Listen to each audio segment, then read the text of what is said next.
Miren, a continuación, tenemos una participación exquisita, tal como las que ya hemos tenido, de Marileni, de Tatiana. A continuación, viene una persona que nos va a ilustrar bastante con su participación. Ella se llama, bueno, le voy a dejar el nombre para el final, para darle como el entremés, para luego entonces presentarla. Miren, esta persona se puede decir con orgullo que es la pionera en introducir aquí a República Dominicana los temas de inteligencia artificial, de robótica. Ella es ingeniera eléctrica con una maestría en ciencias computacionales. Estas ciencias eh, son especializadas en lo que es la inteligencia artificial y la robótica. También tiene un doctorado en dicha disciplina, señores. Eh, Posee también una maestría en filosofía para un mundo global, un doctorado en dirección de proyectos, entre otros estudios. Docente, oigan esto, docente en varias universidades, tanto del país como del extranjero. Fundadora y presidenta de la Sociedad Dominicana de Inteligencia Artificial, SODIA. Ella nos ilustrará con un excelente tema. Con ustedes está la doctora Rina Familia con el tema Integración de la inteligencia artificial y el business intelligence en el mejoramiento de la automatización de procesos en sistemas de tiempo real a nivel industrial. Con ustedes, la doctora Rina Familia. Adelante, damos una formal bienvenida. Buenas tardes.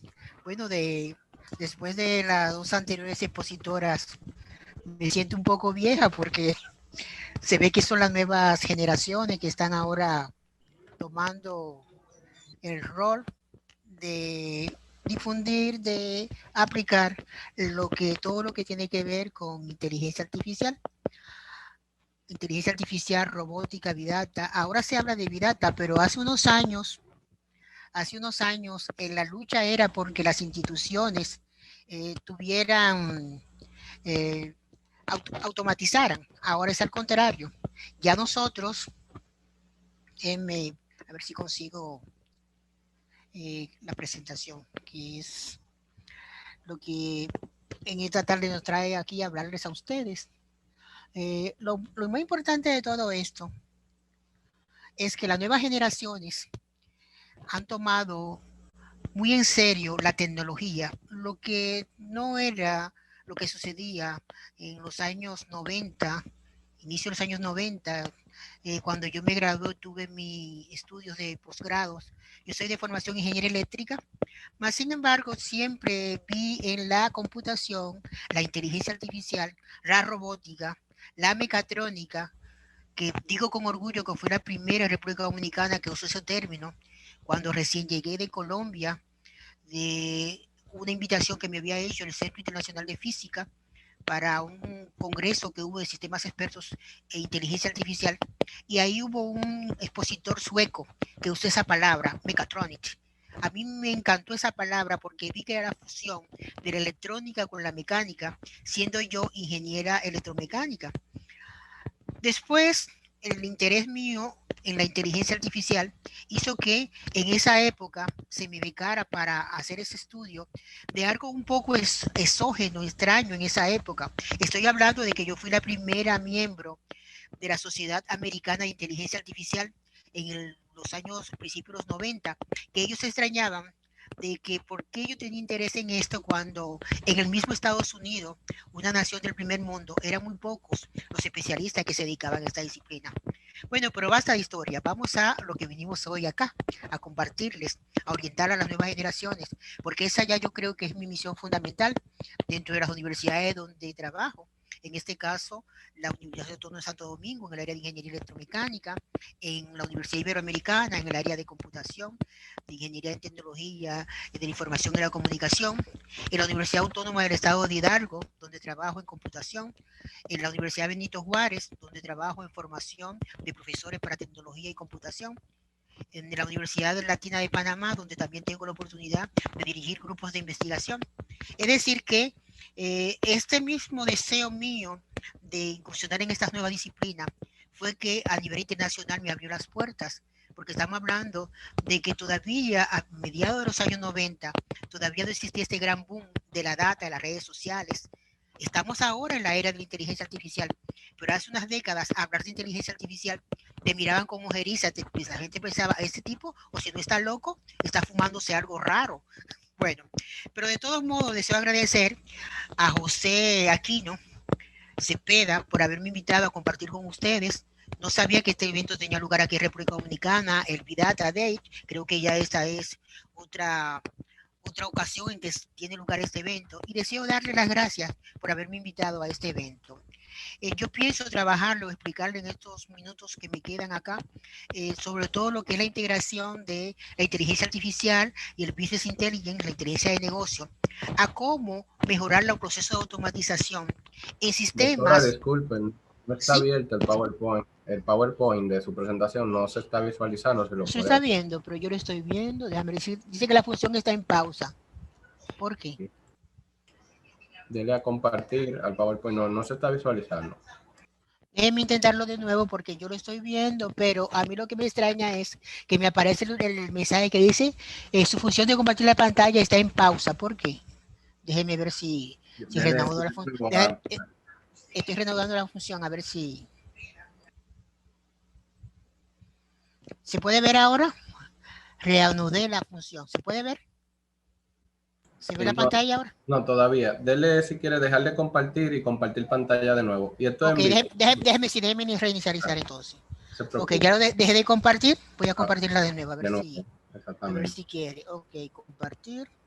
Le da, selecciona el PowerPoint. Ya, aquí está. Ahí parece que sí, que ya. Aunque ponerle en grande y ya. Ponerle en Ok, grande. déjeme. No, porque yo quería ponerla en modo de ejecución Sí, abajo total. en el slide para que le salga amplia, o sea, ampliarlo el PowerPoint. Y ya sería eso. Ah, pero no puedo verla en modo de ejecución. Tengo que ver el modo de ejecución. Ahora sí Ahí, la ven. Está perfecta ahí. perfectamente. Ahora Ok, sí, muchas ahora gracias. sí. Sí, no hay problema, para eso estamos. Bueno, le decía que mi interés en este día compartir con ustedes era ver la manera como habría este otro nuevo mundo, porque las personas cuando se habla de Big Data, de Business Intelligence, solamente piensan en las empresas de servicios, en las empresas de servicios hospitalarios, de servicios públicos, las telefónicas. No, hay todo un mundo a nivel de producción industrial.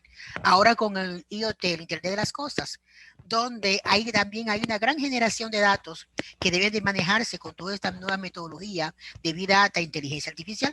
Y este es el objetivo de mi ponencia, abrirle este nuevo mundo a las nuevas generaciones.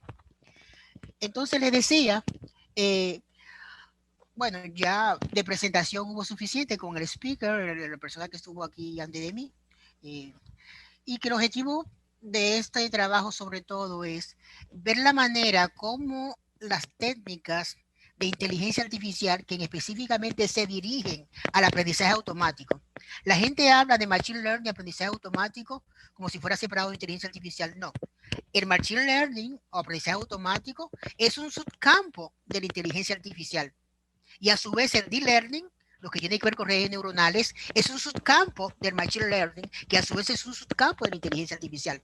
Entonces aquí lo que vamos a ver es, o voy a tratarles en esta tarde, de cómo los sistemas de tiempo real que están trabajando con sensores, actuadores, traductores, todos estos dispositivos que generan una gran variedad de datos a grandes velocidades y en grandes cantidades y de gran diversidad, muchas veces sin dar la oportunidad de almacenarlos, porque se trabaja, son dispositivos, son señales que tienen que activar dispositivos.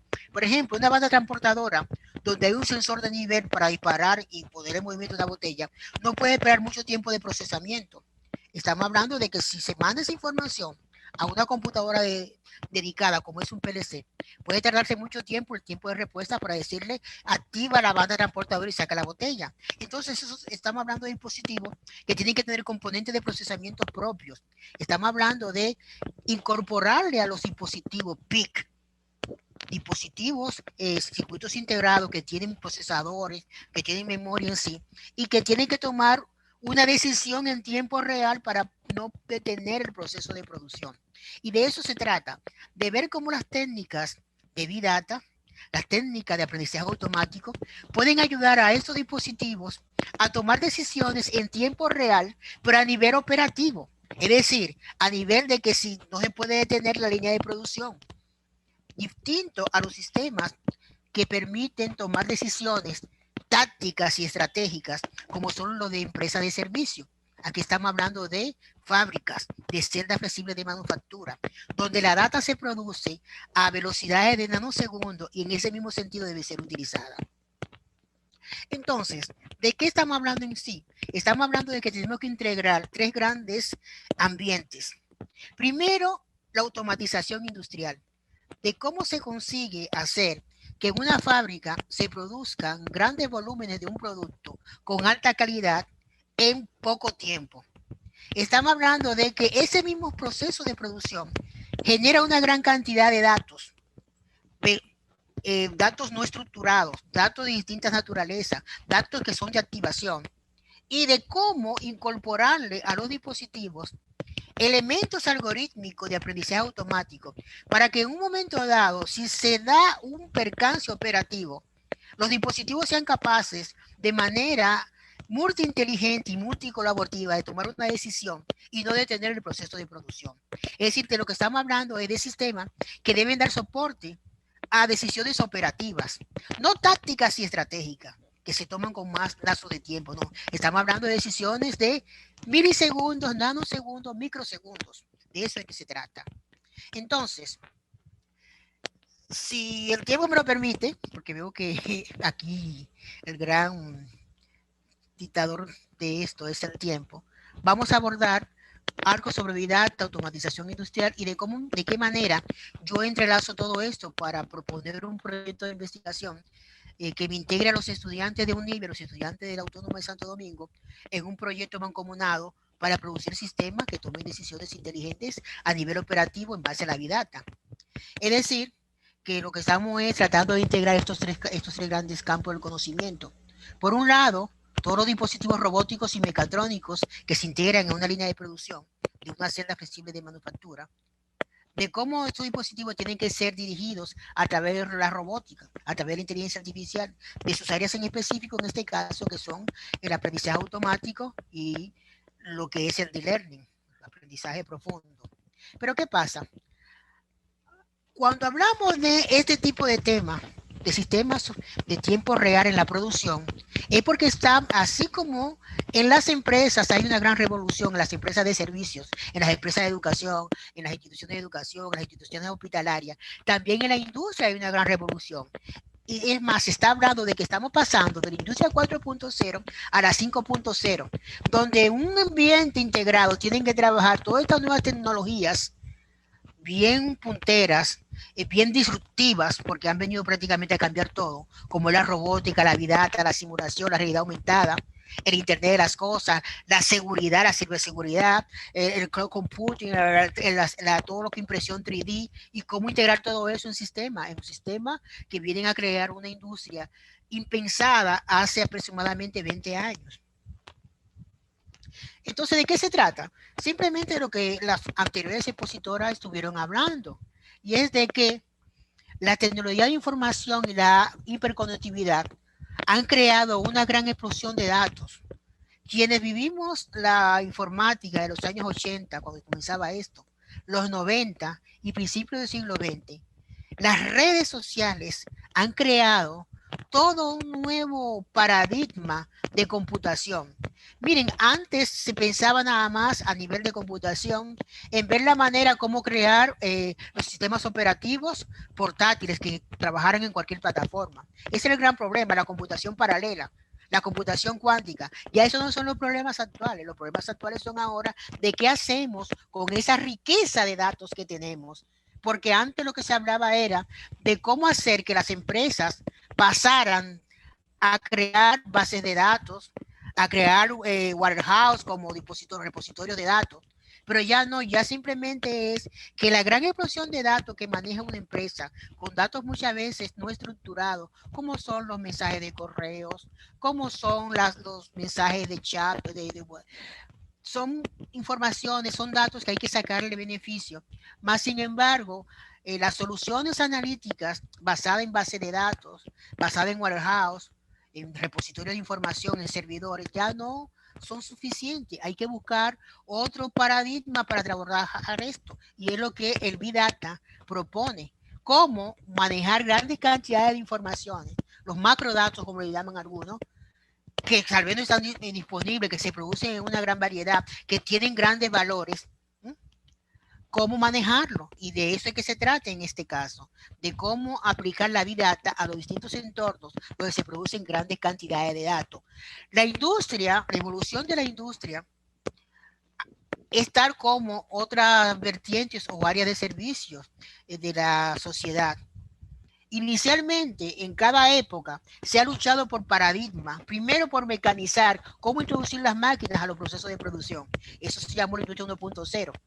Luego, cómo incorporar todos los elementos eléctricos que implicaban grandes velocidades y mucha controlabilidad. Luego, cómo aplicar los robots, los sistemas de información, la mecatrónica. Y ahora el gran paradigma es cómo incorporar el IoT, el aprendizaje automático, la realidad aumentada, la simulación a los procesos industriales. Es decir, que esto no viene de porque sí. Es que la misma sociedad, con su evolución, impone la búsqueda de nuevas estrategias. Cuando yo comencé a trabajar esto, por ejemplo, este switch de Avaya, que yo creo que ya se presenta como compañía, nosotros, el primer experimento que hicimos en la universidad, en una tesis, fue tratar de crear lo que se llama la manufactura virtual o remota. Es decir, cómo activar vía internet distintos dispositivos, una máquina de control numérico, como se muestra ahí, o un robot, cómo activarlo a gran distancia para poderlo compartir entre varias instituciones, en este caso, en los estudiantes universitarios, porque no era fácil, no era asequible tener un robot donde quiera y una máquina de control numérico donde quiera. Es decir, que no es desde ahora, y ese paradigma pertenece a la industria 3.0, pero ya no se trata de eso, ya se trata de que en un entorno industrial ahora se producen innúmeros datos que muchas veces no son ni siquiera almacenados por la velocidad con que se generan y con la cual deben ser usados para el proceso operativo. Y ahí viene entonces a donde nos auxiliamos. No es extraño acudir a la inteligencia artificial. No es desde ahora que se está hablando de inteligencia artificial. Cuando en el año 56 John McCarthy salió de una conferencia sobre cibernética y máquinas en el Dartmouth College en New Hampshire, en Estados Unidos, una periodista le preguntó, ¿y de qué trataba esa conferencia en el año 56? Dice él, de lo que estábamos tratando, todos los científicos que estábamos ahí, era de ver si podíamos hacer máquinas que pensaran, máquinas que tengan inteligencia artificial. Y parece que a la periodista llamada Pamela McCord le gustó mucho el término inteligencia artificial. Y es desde el año 56. Pero sin embargo, Alan Turing, que es considerado el padre de la inteligencia artificial, ya en el año 36 y después posteriormente en el 52, él estuvo hablando de si era posible que las máquinas pensaran. Y ponía una prueba, un test que hace apenas unos años fue superado, de cómo probar si una máquina tenía inteligencia artificial. Pero esa versión de la inteligencia artificial que nos trae Hollywood, de esa mega máquina inteligente que viene a esclavizar la humanidad, no se ha logrado ni se logrará a largo ni a corto plazo, porque la tecnología tiene sus limitantes y quienes trabajamos en eso lo sabemos.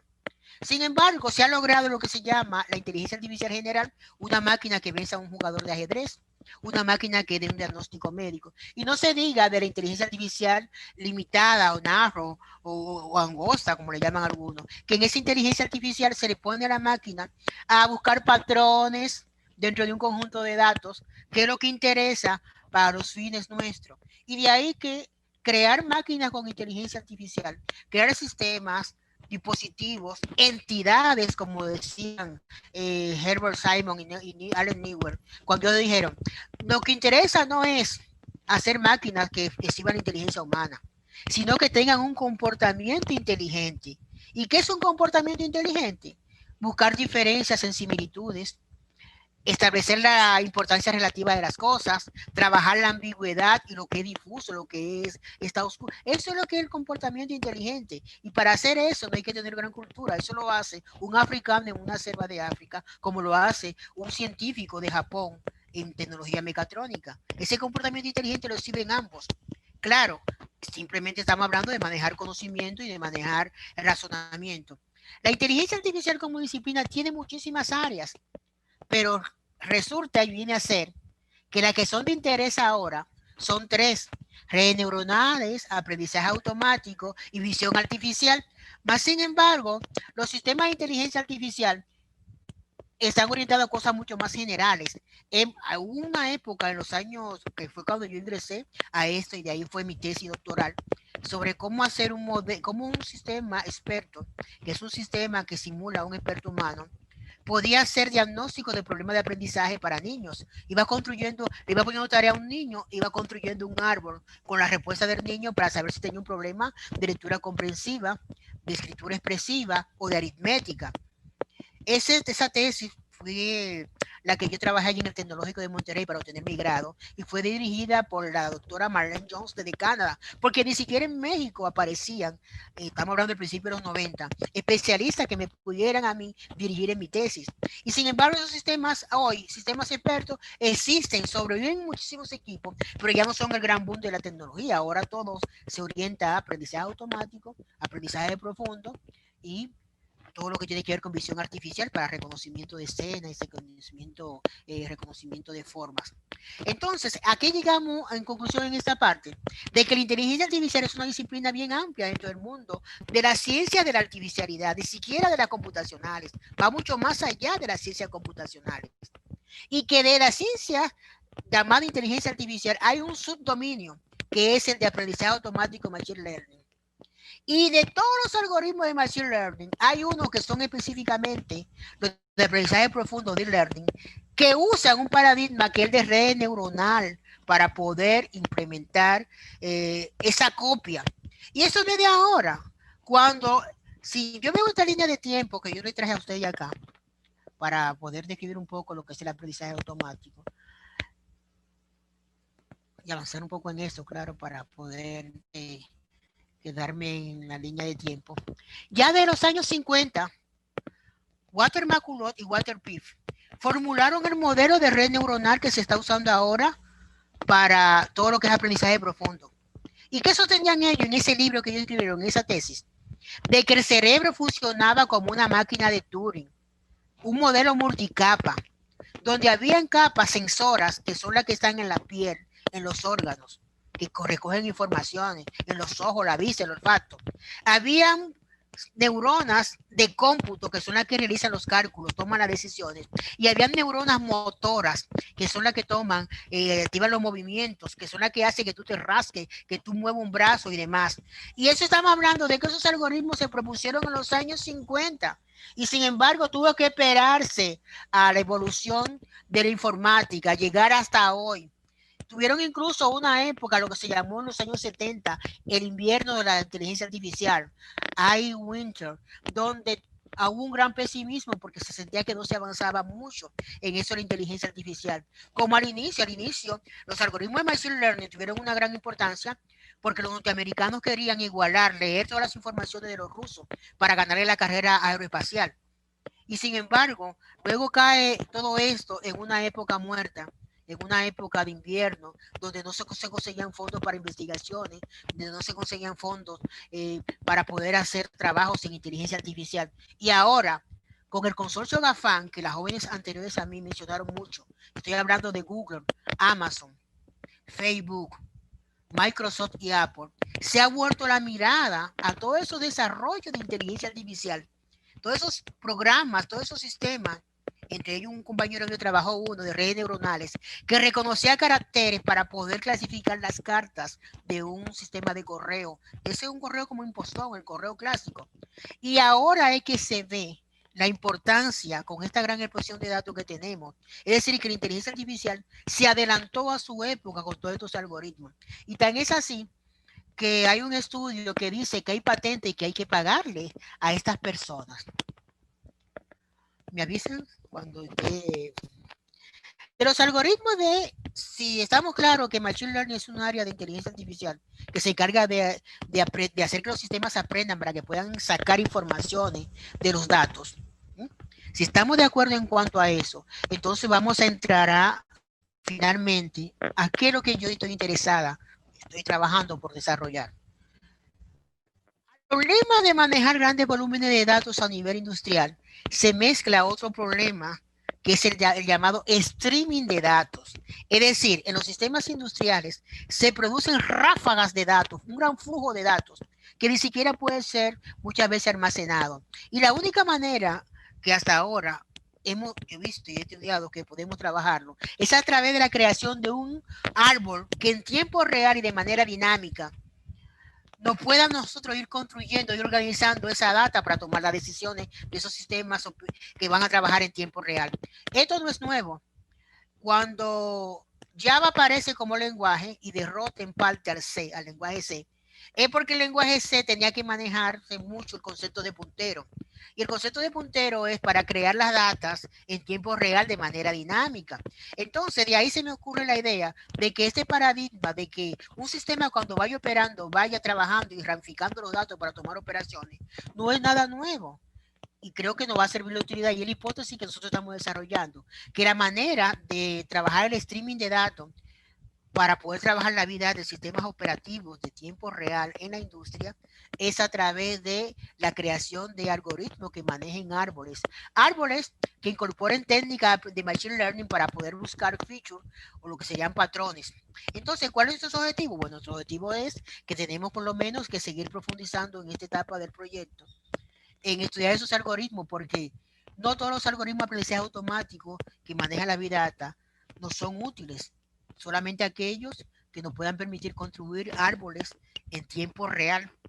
Y un sistema, y para ilustrarles acá, esta es un diagrama topológico de una red industrial, de una red donde estoy hablando de que existen innúmeros sensores magnéticos, 2 minutos, doctor. sensores de proximidad, configuradores, manejadores de motores y demás, con el ruido sofrométrico que todo eso trabaja, incluso con la interfaz hombre-máquina que estuvo hablando la joven de cómo hacer que el usuario pudiera interactuar con el sistema. Entonces, este sistema da su complejidad, donde se manejan muchos elementos físicos que tienen inercia, que tienen tiempo de respuesta y tiempo de activación.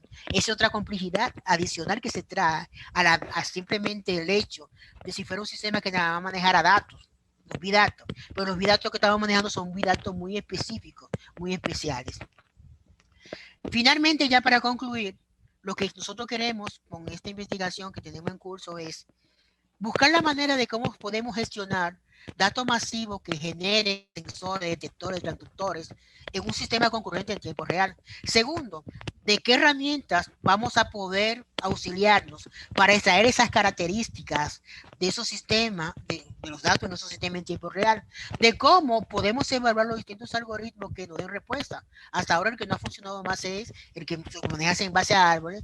Y último, qué modelos en línea vamos a tomar para poder hacer la toma de decisiones operativas con datos tan heterogéneos y producivos tan masivamente. En cuanto quería compartirles, aquí está mi referencia por si alguien se interesa. Yo tengo una página web, como es natural. Aquí está mi dirección de correo. Mi dirección de correo también de mi instituto virtual que yo tengo en internet y mi dirección personalizada de correo. Y es cuanto quería compartirles a ustedes. Y gracias de nuevo por la invitación.